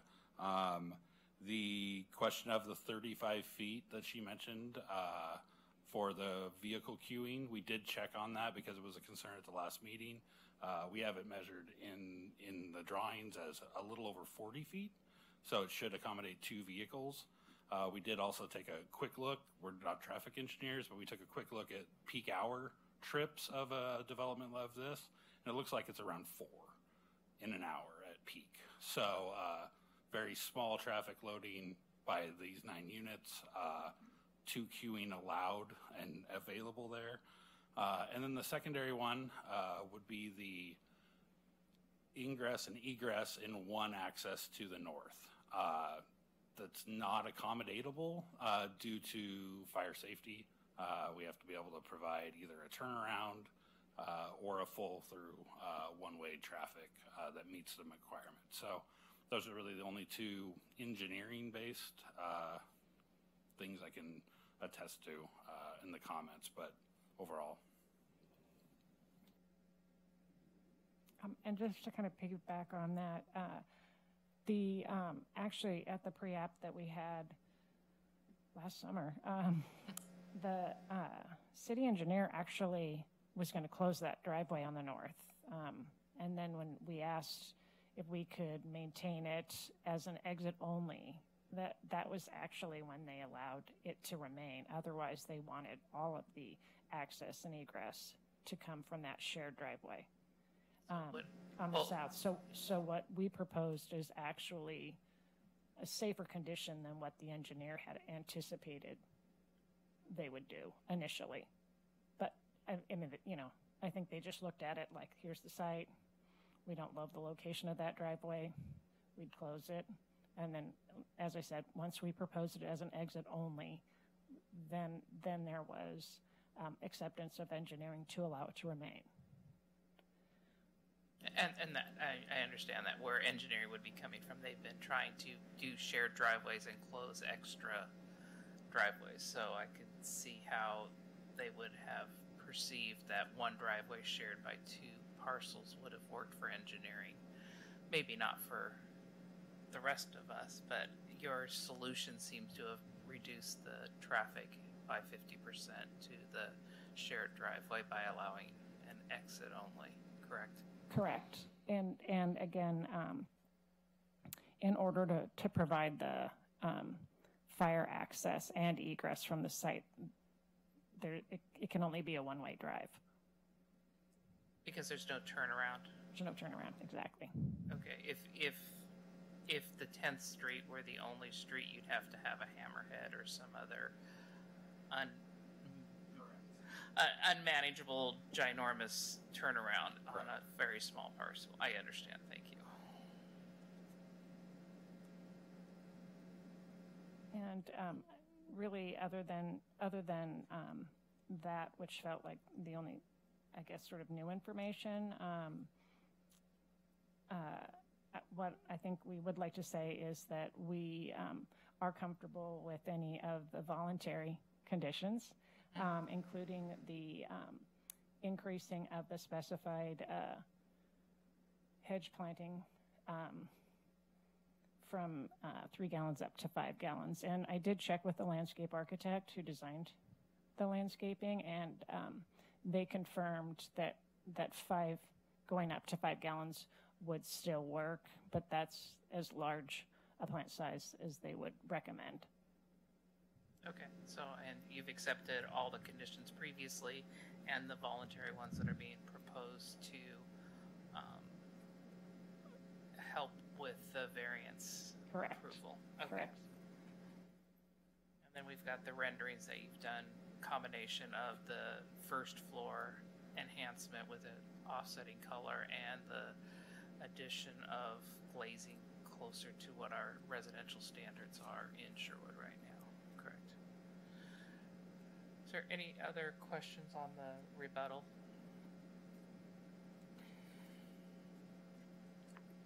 Question of the applicant, yeah, absolutely, sorry. Yeah, of these two different options you provided, is one of them one more that the applicant you were proposing or wanting moving toward? I'm just not sure where, and maybe this is a question kind of for Sadie or for whoever. I'm not sure what the extent of we should be sitting here choosing what the applicant should do, or if they should come with a primary proposal that we're applying for or denying. I guess it's a broad question, but my initial question is one of these the one you'd pitch? I think it's a fair question. I think it could go either way, actually. What I would recommend is to see if the applicant, and it seems like they are, if the applicant is open to all three alternatives, the original and then the 2 revisions. If they are open to all of them, plus the additional glazing on the sides, then it'd just be up to the commission to figure out which ones you like best if you're going in that direction. So it'd be up to you as long as the applicant's also okay with both, but I don't think they would have put them on the table if they weren't. So maybe check in with them first and then have you guys decide. We think all 3 are great options. So we would be comfortable with whatever the commission chose as it relates to the elevations. Thank you.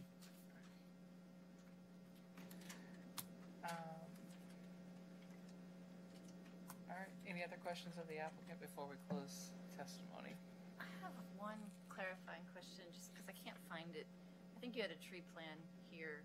The tree in question that we've heard that's chopped and things. Where is that in relation to the development? Is that in the corner where there is the sort of like pocket park proposed, or is that within the footprint of the building? Or I lost it for a second. It's the southwest corner of the property, under the power lines. So is it in the right of way? Probably Eric could pull it up. Is it in the future right of way? I'll pull it up right now. I think it's actually it would be out of the right of way, but within the PUE. It's actually outside of the proposed right of way, inside of the proposed PUE.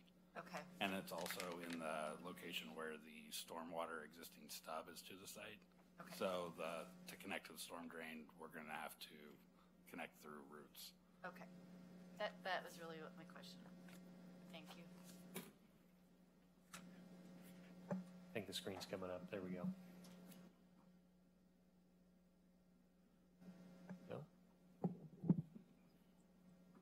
That's okay, Eric, the applicant answered. I think Okay, it came back up. Yeah, there was the utility question that was in It's my just mind. down there in the corner. Yep. But where it ends up being based on the building footprint and the public utility easement and all the other, you had one overlay one that had like the superimposed garbage can over top of everything else.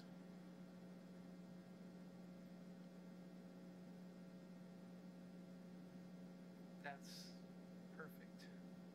So there's where the tree is. Am I right? Yeah, so it'd be tree base is going to be probably about here somewhere. No, sorry, it's going to be a little bit further in. It's going to be about here, and you can kind of see the crown of the tree.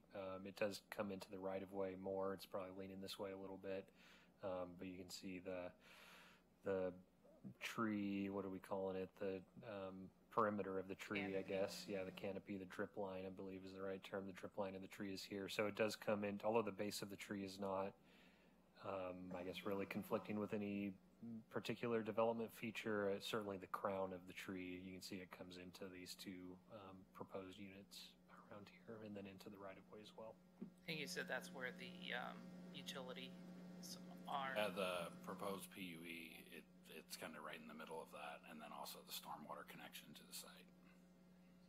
Actually, that's interesting. That's a good follow-up. So it's been topped because there's electrical lines. Where are those going? Are those no longer going to be on the site? They'll remain.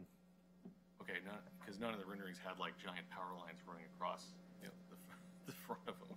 So they're stand right there along the front of the property. Yeah, and they will stay. The reason for it is mainly just the way that the lines are and the poles work on this side. You can see it, the power lines cross the street in this location here. So in order to get these underground, they'd be undergrounding, goodness, from wherever the one pole is and then all the way across, somewhere over here. Is just relative to the scope of the project wasn't proportional to get those underground. Okay, is there a code or something that stipulates how far people can live from giant power lines running across property? I mean, I haven't heard this talked about yet. It just hit me. Yeah, it's a good question. I think it's a common question. You guys want to take that one? Architect?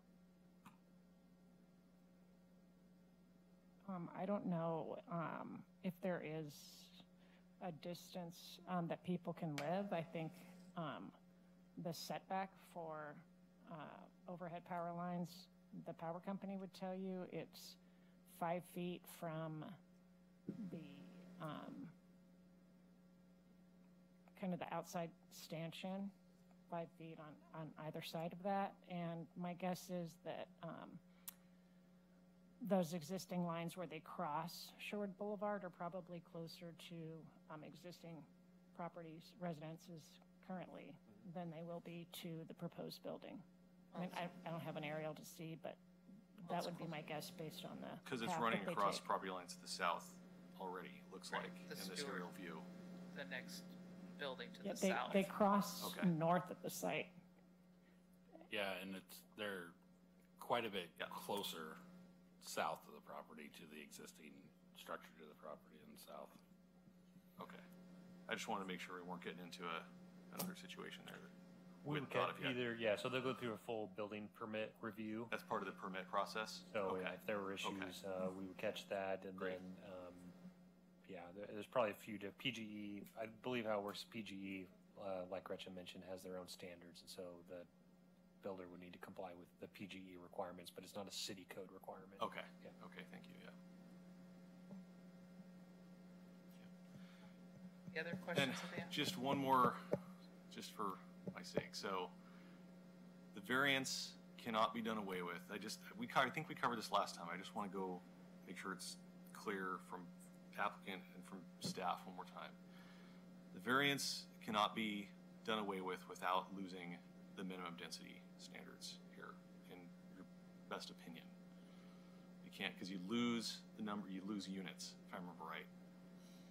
So the density isn't the trigger for the variance, for any of the variances. It's the right-of-way dedication. If we didn't have to dedicate right-of-way, and therefore the setback for the building and then even the width of the landscape corridor, that's our challenge. And then because of that, and then the fire access, and then puts us closer to the neighboring property on the back side.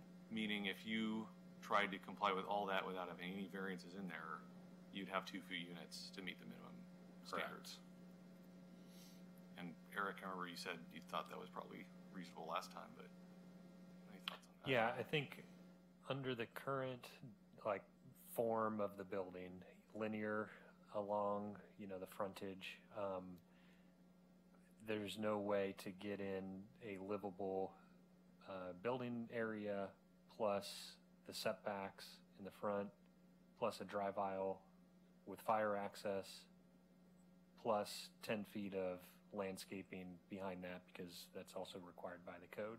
So under the current sort of overall form of the development, I don't see the project being able to be approved without the variances. I think potentially the front variances could potentially go away.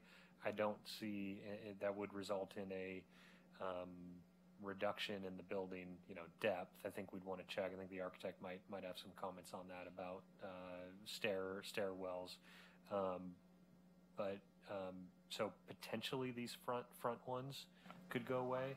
And I remember that being discussed last time too. I just wanted to. The 8 feet in the back, though, it's by the time let's just say we did no variances with this form, and you start adding up, all of the required dimensions, then your building depth, it's just not buildable. It's not a livable space. It's something like 30 feet deep or something, or even less than that. So variances would be required under this general approach to the site plan.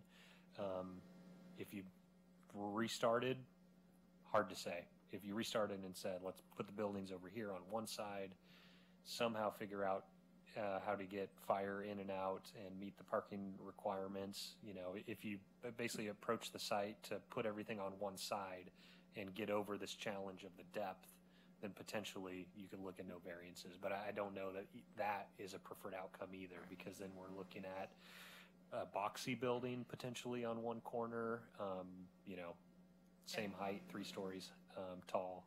And then, parking wouldn't be behind. You'd probably have the building, at 3 stories, at a 20-foot setback to the rear, so a little bit closer to the existing apartments as well. So I just don't know that, even if we could get out of the variances, I don't know that in terms of the comments we've heard over concern, with the project, that those would be alleviated. I think they'd still exist, just in a different form, probably. We'd have all of the residents going in and out of the same driveway, right? Potentially, and then not have you'd have an emergency turnaround somehow. I mean, we can't redesign it on the fly, but is there? And the width of the driveway in the back, it has to be 20 feet wide because of fire access, correct? So we couldn't make it 15 and make a buffer bigger or anything. Correct. And I checked with fire on that one, and they said 20 feet was the requirement. Okay. And the only other thing one of the things that kind of came up just to check is the number of units per acre, as mentioned in testimony, does pro rata change, or does it not, as the acreage size grows and shrinks? Yeah, it's relative to the at overall. least the standard applies. Yeah, great question. I probably would have clarified this anyways as part of the staff comments, but so if you have, and it's the numbers stated were a little bit off, but it's roughly for the high density zone between 16 and 24 units per acre.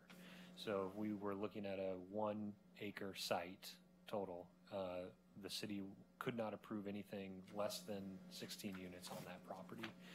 If we had 0.25 acres, we couldn't approve anything less than 4 units on that property. So yeah, the direct response is yes, if there's a 0.25 acre site, it could not be a single family home. If the density was high density residential, it would have to be 4 units on 0.25. So the issue raised was really an issue with the underlying zone, which this body has no authority over. Yeah. And just to add to that, just for citizens to understand, is that the state legislature has passed even more regulations under House Bill 2001 that will create even more density than what the city of Sherwood has tried to incorporate in our single-family residence, where the state now, any place a single-family residence is allowed, a quadplex can be put in its place. So, and they're pushing forth amendments that would not even allow us to require parking in that area for the equitable and what is it? Climate friendly, equitable communities. They don't want us to require parking because that would it's going to help the climate if people don't have parking spaces to park their cars, according to the state. And so more to come from the state, and where we are planning commission for the city of Sherwood. I just want to clarify, we are citizen volunteers. We live here. We are doing the best we can within the confines that we have, which is our own development code, our comprehensive plan, and the state laws that in some cases supersede what we have written in our own code. So again, as a planning commission, we are citizen volunteers, just trying to do our civic duty and help out as we can. So there you go. That's what you get. Does the applicant have any more comments, or did you have? You said all three were beautiful in your mind. Yeah. I mean, we like all three. They're all feasible, developable. They're all feasible and they're all developable. So it's just the two more recent ones just provide that enhancement of the first floor. And the architectural, and it wasn't just me. It was I heard other commissioners at the last meeting mention the end of the buildings and making sure that they were architectural pleasing. I appreciate the effort that you, as the applicant, put forth to help us provide a product that's going to be more fitting within our community. So thank you. Does anybody else have questions for the applicant before I close? All right. Thank you very much. All right. Does staff have anything to add that addresses questions raised during the testimony? Just a really brief comment and a reminder for you guys and the general public. The decision this evening has to be based on the code criteria. That's what you were just getting to. And so, we've heard a lot of public testimony on this application, which is always welcome. Our job at that point is to listen to what was said and take a look at the code and, like you mentioned, state law and just other general laws about do we even have rights to go onto another property and make changes, for example. So I just want to clarify, staff has taken a close look at all of the testimony that's come in. We understand there's a lot of concern, and we've looked at the code in response to that, and I think the applicant has been responsive to a lot of the concerns as well in terms of adding new fencing, larger shrubs, etc. So to the extent that either the code can address it or the applicant has voluntarily addressed it, I think a lot of the concerns have been addressed, except for maybe some of the fatal flaw concerns that have been raised, but staff doesn't share those concerns. So just a reminder, the decision has to be based in the code. If you have any questions on the proposal relative to the code, happy to answer any questions on that. Okay, thank you. And I do want to thank the members of the community that came and testified. I mean, the fence, the hedges, the other things that you brought forth have made a difference in the application. And I appreciate the applicant hearing and making adjustments to accommodate those concerns. All right, does any member of the commission have questions regarding clarification to the testimony before we close the public testimony? All right, then we will go ahead and close the public testimony portion of this hearing, and says I have to use the gavel and wrap. And we'll go into deliberation. Are there any questions of staff regarding the applicant this evening, application? Any discussion? Well, I think we have to at least discuss the option. Yeah. Absolutely. So, what I kind of want to chime in with is, I don't know how deep us as commissioners really need to get into the design aspect of the building. I'm not sure that's necessarily our job. And so, I just kind of want to know, what are your thoughts on, you know, how much of this should we even try to be dictating as far as the design goes? So the applicant has presented 3 options to us. Their original application had no enhancements on the first floor, and then 2 more that were addressing our pedestrian scale concerns. And if this were in the residential, let me restate this. This is in high-density residential, so the design criterias for residential are a little different than a single-family home would be. If it were a single-family application and they were, you know, say putting up 50 single-family homes and it came before the Planning Commission, we would be redoing a design criteria review. As a member of the Planning Commission, that's what we do, is look at the code as it relates to the design criteria and the residential design standards. So the applicant has given us an opportunity through their voluntary condition to ensure that the design criteria is applied in this instance. Does that help clarify our why we're looking at it and our role this evening a little bit? Yeah, that does. Okay. So, did you have a preference on the Exhibit D3 or the original proposal? Can we maybe start with Commissioner Kai's suggestion? You mentioned at the outset. He was looking for the board map. Which is the, he was looking at that, which is the first one, top page. Yes. Is that correct, Eric? The board and bat is... It's maybe option 2, I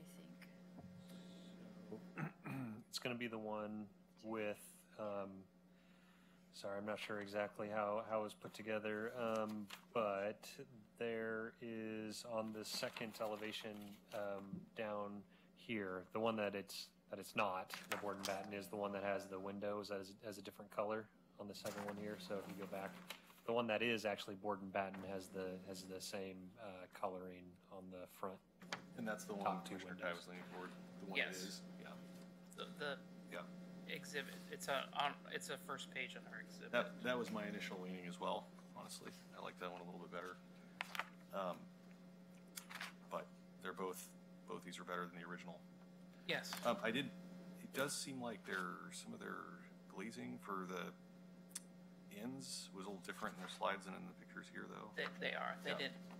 These renderings were produced prior to the enhancements. So on choosing the one ends. of these will come with what they showed. Okay. With the end treatments. Yep.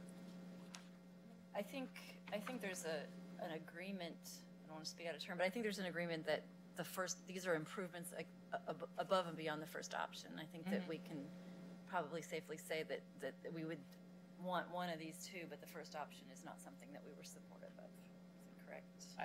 I would agree with that also. So I don't know, I guess my opinion would be at that point, it's a bit stylistic. I mean, I appreciate Commissioner Kai's input, but I also think that option 1 and the banding around the windows kind of anchors those a bit and provides a little bit more visual preference, but that is just a preference, and I don't know that there's any code that says why one is better than the other. So, you know, I guess my opinion would be either of these 2 options are feasible over the first option. Commissioner Lampros, do you have a weigh in on? I just agree with what she said. I don't have a preference between the two. Personally, board mat is my preference, but it's fine if it looks. Okay. I also agree that both option 1 and 2, to me, they both look nice, and I don't think that there's one that's necessarily better than the other. It's a stylistic approach. Okay. Do we give the option back to the applicant then? Eric? From these two? To the architect. Okay. Scrap that.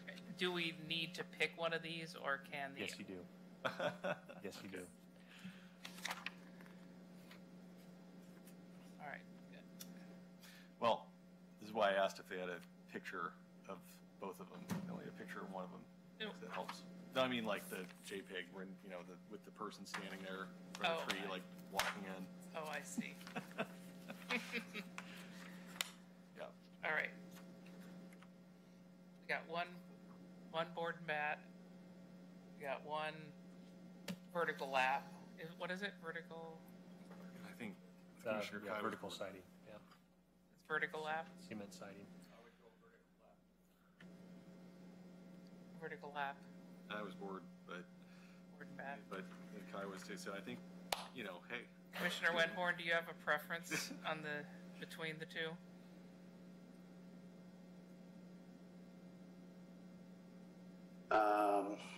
Probably the vertical lap. Okay. I can get behind that. They're both fine. I mean, if we need if part of our, motion and determination is exactly which one, and saying nay results in, denial of the whole thing and not just the design, then to get us all on board, I would go that route. Yeah. Okay. I think it also okay. So that gives us 3.5 for the vertical lap. I can go with it. Yeah. I and like both these. I do like them both, and I think the vertical lap has provides extra articulation, extra interest at that point. So yeah, it looked a little on the modern side for Sherwood, which is why I was initially inclined against it. But it's not quite Sherwoodish to me, which is why. But interesting for the surrounding neighborhood and all that. Okay. Did someone want to make a motion to pick one of these, and then we'll deliberate on the actual variance approval? Sure, I make a motion that we elect option 1. I think it's option 1 in the packet as the facade treatment. Okay, wait a minute. So if we're not approving the application, we're just going to carry forward that to the rest of the discussion. Okay. So if there's a no on this one, you can still vote yes later? Yes. Right? It'll just, yes. Okay. So majority wins on this for the design, and then we're voting for the whole thing after that. Correct. Right? Okay. Correct. So we're just voting, which design do you want to carry forward to the final vote on whether you will approve the application as a whole? All I think we do need to make sure that we specify which is option 1 and which is option 2. Make sure we get that clear, and then we can make the motion that way it's clear. So option 1 is the vertical siding that has the extra dark lines around the windows on story 2 and 3 have extra dark lines around and a black dot in between the two. That's option 1. And that's vertical lap siding, if I'm saying that right. Which is on the second page of Exhibit D3. The option 2 is the board and bat, which the second and third floors are homogeneous all the way across, except for, the articulation. Is that clear? Perfect. Yep. All right, so we have a motion to forward our discussion with option 1, vertical lap siding. Is there a second? Second. All right. Those in favor of the option 1 say aye. Aye. Opposed? Nay. Nay, because I like option 2. All right, so that Option 1 it is. option 1 it is. So we will proceed with option 1. And now we are going to go to discussion on the application itself. The application we are looking at is site plan and variance, and the variance code. Can you define again? We are approving a variance to a Class A, which is the front yard setback, the visual corridor, and then the landscape buffer in the rear. Correct. And those are the 3 things. And based on the staff report, the applicant has met the criteria within the code to meet the variance criterias. That's the staff analysis. The staff analysis. All right. Is there any question on the application as it stands now?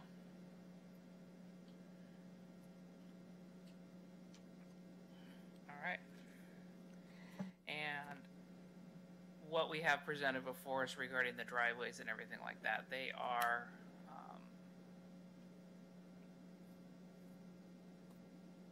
as presented in the staff. We're not making any changes to the applicant's proposal. Correct. So I think the few things that potentially are on the table for you guys in a motion for if you're going in the direction of approval would be to clarify the facade preference, which would be option 1.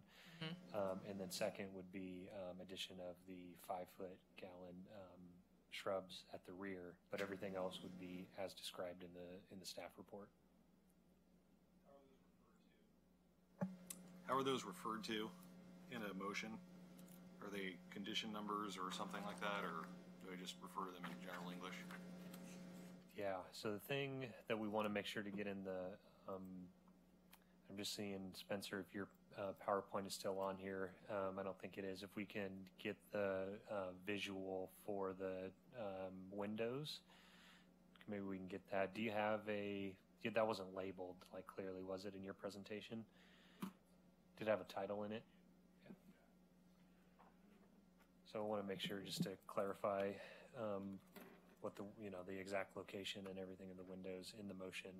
So I'd say the building facade changes as presented through option 1 as presented by the applicant with additional changes that I'll bring up now.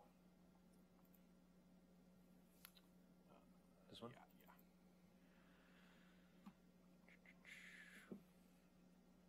Doesn't look like we have like a title here, but let's just say with the, so we'd say option 1 of the revised elevations or facade with the additional windows as presented by the applicant in the applicant presentation. On the north and south walls. On the north and south side of the sidewalls. I know that's really wordy, but you can hopefully use your own words to summarize that. And then the second one would be plant the perimeter hedge on the east property line at 5-gallon containers. East property line. Yep, east property line instead of 3-gallon containers.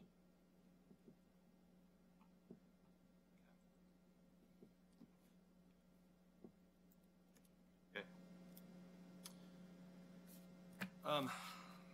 I'll just another general comment. I can appreciate, I really appreciate everybody coming out and speaking to this. And I can also appreciate the desire for lower density in Sherwood, but like was mentioned, it's zoned high density. We have to decide according to the code that we have here, and it appears to me that this property cannot, without, if it was to have no variances at all, just couldn't be developed according to our existing code. So it looks like the applicant came here and did the best they can to fit with what we expect from high density with a couple of variances. And so the question of whether or not we should have density is not part of this, in my view, decision tonight. It's whether or not they tried to meet the density requirements that the city wants for this area, wants density for this area, by nature of the fact that it's zoned as such. So I am understanding of the conversations. I get that. And I appreciate all the discussion around the turns, right of way and all that. So thank you for that. And I think it's been carefully considered. Yeah. Any other comments? Comments before we entertain a motion? I would just go ahead. Oh, no, go ahead. So my comment is fitting basically trying to put anything on the lot that's going to actually fit within the zoning requirements. I feel like the designing team has done a really good job at trying to make it fit and make it presentable and actually functional. So yeah, I think that they've done a really good job at dealing with the constraints and making something actually work there. Yeah, my comments would just be really to echo as well. I think the process for variances exists in zoning codes for irregularly shaped lots such as this and constraints such as right-of-way dedication. So I think there's justification behind the need to have those. I do appreciate perhaps being unhappy with the zoning of the property, but just to reiterate what you've heard tonight, we can't do anything about that. I can't go against what the property's zoned and what it does allow. And then I would only also add, I appreciate the concern with the driveway. It is 9 units. That is a very low volume to come across. That's not making light of your concerns, but that's what makes me have a certain level of comfort with the operations of the driveway, because it is going to be a very low volume in the peak hours. So that would be my comments. Mr. Lampros, do you have any comments? Not that has not already been said. Thank you. Thank you. I think when I first read the application, I had the concerns that the citizens had here, which were, echoed many times over. Having worked with the application, seen what the staff report has helped us understand, which is this is high-density residential, the application and the lot size and the configuration make it very difficult, and the applicant has been very, not only receptive to what people have been saying, but very responsive, and it is much appreciated that the end result is better than what we started with in my mind, in my opinion, from what we started. I appreciate that. The other part about the driveway, which has been expressed many times about safety, I understand that maybe the people that testified this evening may not agree with me, but my opinion, based on how the staff presented it, when a car coming out can't see because of the trash corridor, I think we would be creating a safety hazard than the way the applicant has presented it, where everybody is coming in and they have a full field of view to be able to see what's coming from the side of that enclosure. I think we're doing the right thing, and I think it's I think where we landed is good, and so I appreciate everybody taking the time to listen to us. And again, high density residential isn't what everybody wants to see throughout Sherwood, but we do have an opportunity to provide different mixes of housing so people can age in place, people can afford to live in Sherwood, and this is one of those properties that provides another opportunity for people to be able to live and move into Sherwood, which is part of what our comprehensive plan is set forth to do, is to give opportunities for people to live here. So with that, if there's no other comments, I would ask for a motion. Are you ready for this? I am. I'm ready. All right. Any other comments, though? Okay. All right. I move that the Sherwood Planning Commission approve the application for Sherwood Boulevard multifamily project number LU 2022-006, based on the applicant testimony, public testimony received, and the analysis findings and conditions in the staff report, with additional conditions being the modification to include quote-unquote option 1 defined previously tonight, being the facade with windows in north and south of the development, and planting of 5-gallon containers on the east property line. A second. Second. All right, it's been moved and seconded that we approve LU 2022-006 Sherwood multifamily as conditioned and edited in the motion. Any other comments before we take a vote? All in favor say aye. Aye. Opposed? Motion carries. Thank you very much for this evening.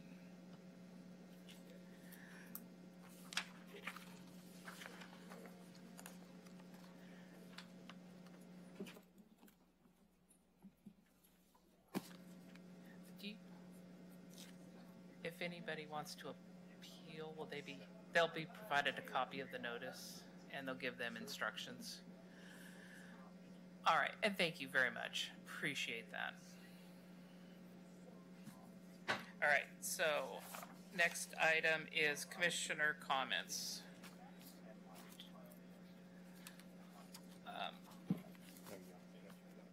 Did you get a copy of the elevations and everything? You email it to? Yeah, we'll get it. All right, thank you again. You guys did a fabulous job in responding to our concerns. I appreciate that. No, it was great. It was great. So thank you so much.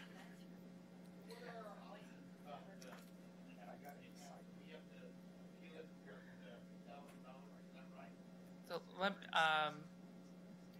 Erica, so the way I haven't been part of it, but after we will make a notice of decision. If you testified this evening, you'll get a copy of the notice of decision, and the instructions on how to appeal the decision are included in the letter that you receive. And Eric or Erica's phone numbers, you can call them and get instructions on how to.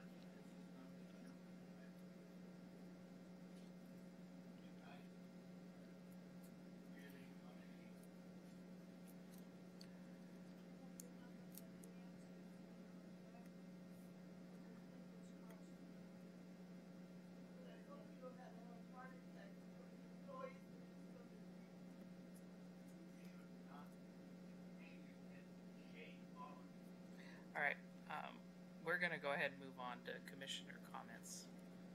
Is anybody? All right.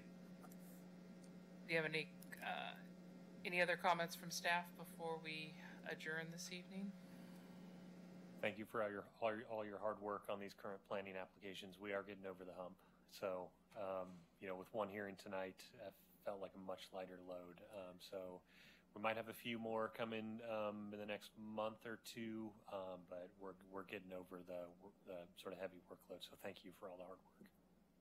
All right.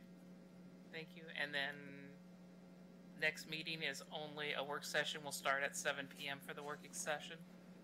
I would like to start at 6:15, but I will check in with everyone to see if that's going to work. So is everyone available for the next meeting at 6:15? Just a quick poll. Does that cause What's the date? distress on August anybody? 9th. I will not be here. That is the one I'm on vacation for, yeah.